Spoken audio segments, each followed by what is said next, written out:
Hey everybody, Scout Crafty here again a double flag Wednesday. Beautiful day, sunny, perfect temperature. Had to go to the cemetery today. It was a nice day at the cemetery. It's just a great day, but let's get downstairs. We got a few things to take care of. Okay, we're back down the shop. Might be a little bit of a short one today because we do have the burner service technician coming tomorrow, because once a year they tune up the burner for the year, and you know, they come and they change the nozzle in, they go, but I try and do a little bit of the work for the guy before he gets here, so this way he does less work to do and he concentrates more on the stuff that I want him to concentrate on. And I like to do things a little certain. I'll show you later on. But first, let's get started with cleaning up a couple things that we picked up at the show last week. Okay, first off, let's do a little cleanup on this thread chaser, because I had some ideas. But first, let's do a wire brushing, see where we get with this and what it looks like.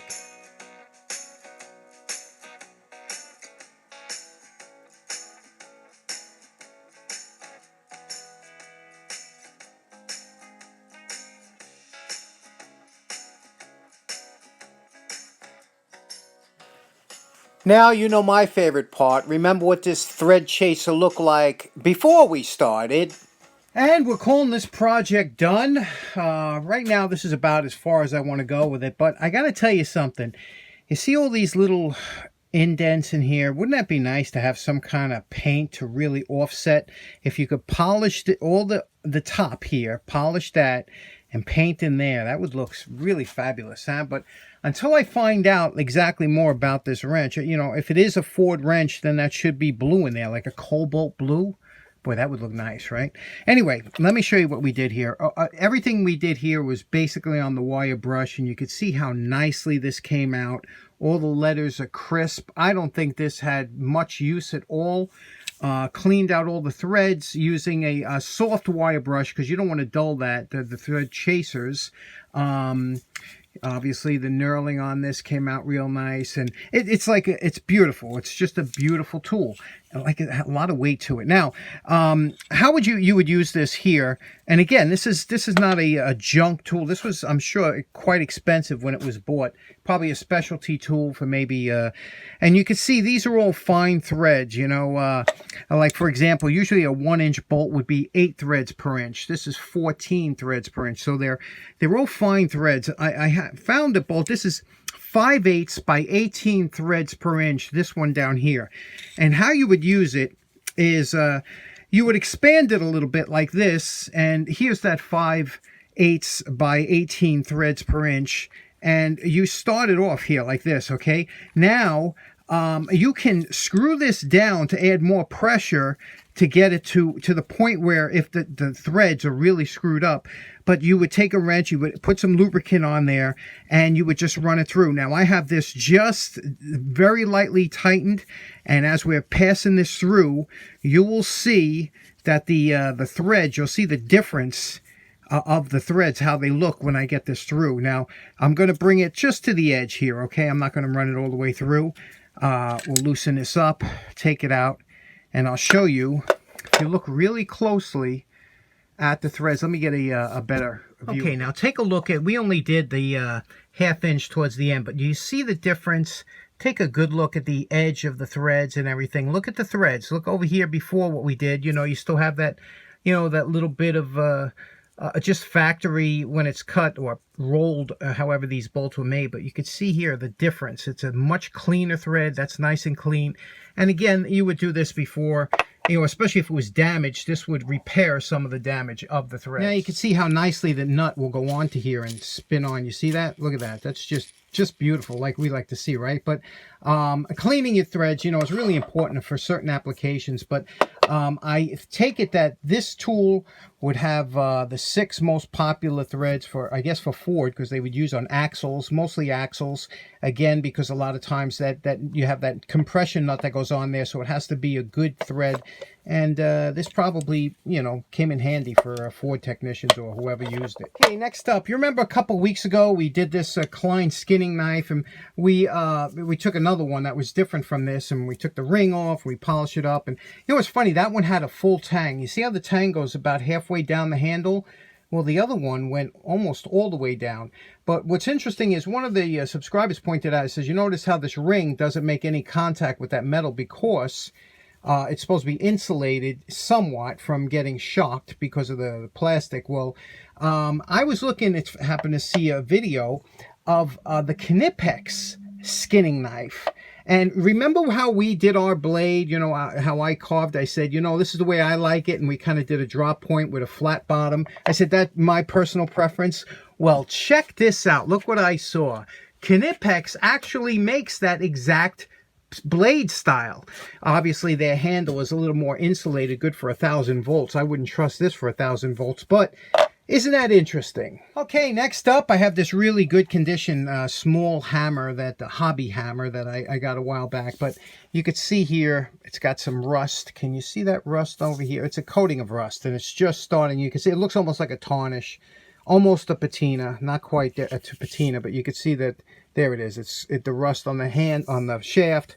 But the face, look at, nobody beat on this. You know, a lot of times people would take these, I guess because they're such small weight, and they would really wail on them or whatever. But and the knurling is in good shape. So we're just going to do it quickly, and we wanted to do this. Watch what we can do to make this so much nicer. Okay, here we go. Our post-wire brush evaluation. We removed all the rust on there. And you can have a lot of fun restoring tools with just a wire brush, especially the knurling. The knurling, the wire brush is the king. You can see how sharp all that came out. Again, you got to hit it at 2 angles. One at this way and one at this way to get in that knurl. And now you can see here, still got a little, you know, striking marks on the face there, over there.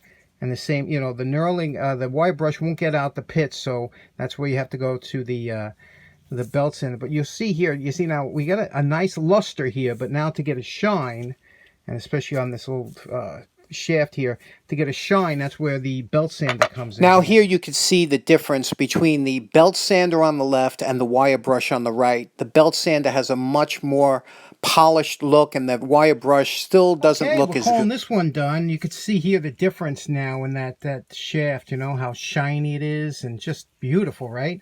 And again, we, you know, just touched up the faces here, you know. It's a real nice little hammer, isn't it? Did the back here, and the knurling, of course, and this over here, this part here, you know, everything just looks these little hammers are just such little nice keepsakes to put in your drawer or something. I don't know why I've always been just the knurling. Who doesn't love knurling? Okay, here we are, my 1930s furnace, my paint dryer and everything, but we're going to clean this up. But what we have to do here, you can see this is where the exhaust comes out of the where the oil burner actually burns the fuel, and the exhaust comes up here. Here's my chimney. There used to be 2 holes there. I guess when this was coal, they had 2 exhausts going out, but now we just have this one since it was put in. And you can see here what they used to do, what the guys do is they come here, and because there's no clean out hatch over here, which they should have put in, the guys, they break all this, you see that there, that furnace cement, that's what that's called. They break it, they pull that thing out, and they look to see, you know, because sometimes there's soot that builds up in there. But I don't want him to do it. The last guy that did this did a nice job, sealed everything up nice, put that tin tape, you know, that tin tape here to make sure that there's no leaks or anything. It really works well. So what I want to do is I'm going to feed in that camera that I, you know, bought after I saw on Randy's channel, Randy Richard in the shop, and I'm going to look to see how much soot I have. And then if I do, I pass a vacuum nozzle in through this hose and up so they don't have to disturb any of that. And believe me, when I do that, they dread doing that. And these guys are so happy when I do. But I also like to do it because I do a better job. Okay, here's the setup. I have the little inspection camera here, and you can see here, the inspection here, you can see I'm filming that switch here, and you can see the switch over here, you see? You could turn it to orientate it. It looks better. There you go. I have the color. You could see the actual screen is beautiful, just like the phone.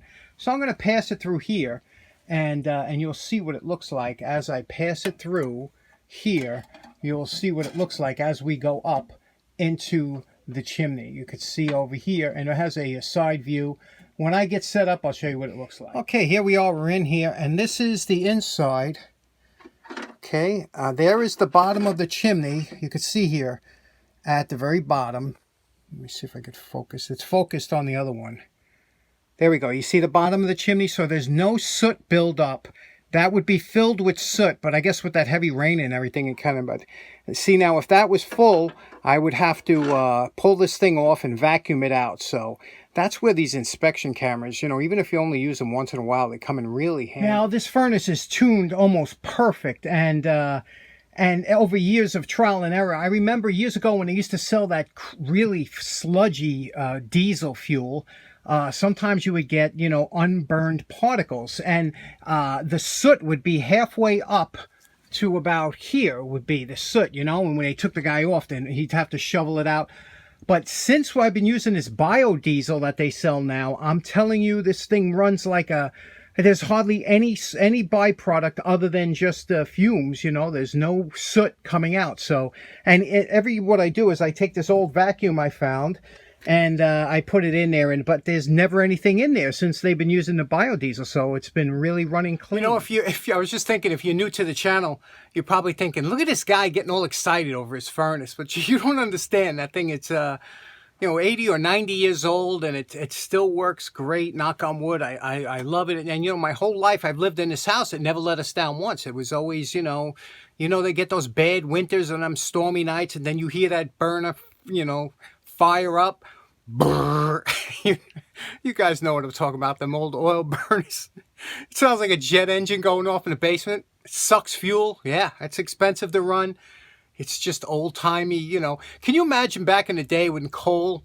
I know we got some old-timers out there that might have had coal. Some maybe still do.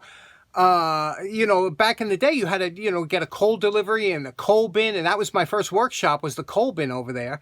And they would come in, back up the driveway, and dump a chute of coal, of a ton. You would buy it by a ton or 2 tons of coal, fill up that coal bin, and you didn't see the guy for the rest of the winter. I mean, that was a beautiful thing, wasn't it? You know, talk about self-sufficient, but every morning you had to get up there and fill up the burner with coal, stoke it to get it going again, and let me know if anybody out there still uses coal, you know, because that's a pretty cool thing to still use coal, but it does take some labor. So I can imagine my grandparents, when they first got this, it must have been, that was a big purchase. It still is, you know, a furnace, a big money item. It must have been so great back then to, you know, go from every day getting up when it was freezing cold, going downstairs and stoking, getting the fire going, starting a fire, whatever. And all of a sudden an oil burner comes and you didn't do anything. You just set the thermostat. I mean, it must have been like the age of modern times, you know. Now a lot of people have gone to gas and things like that. I always like the self-sufficiency of oil, you know, the fact that I got those twin tanks, twin 275s back there, and you know, if God forbid there's a problem, you know, like if the gas line blows up or something, people all around here, there's no gas. You don't hold gas in your house. You're out of your SOL. But here with the oil, at least, you know, I got enough to last me through, or if I can, you know, cut the thermostat down, at least we're not freezing here. You know what I'm talking about. It's a little bit more self-sufficient. My great-grandfather, when he built his house, he had 2 furnaces. He had 1 gas, 1 oil. And, you know, he was a smart guy. You know, this way he could use whichever one was cheaper or whatever the case may be. Anyway, thanks for tuning in. Friday, I think we're going to try that Stanley hammer on Friday. But I hope you have a great day. Take care now. Bye-bye.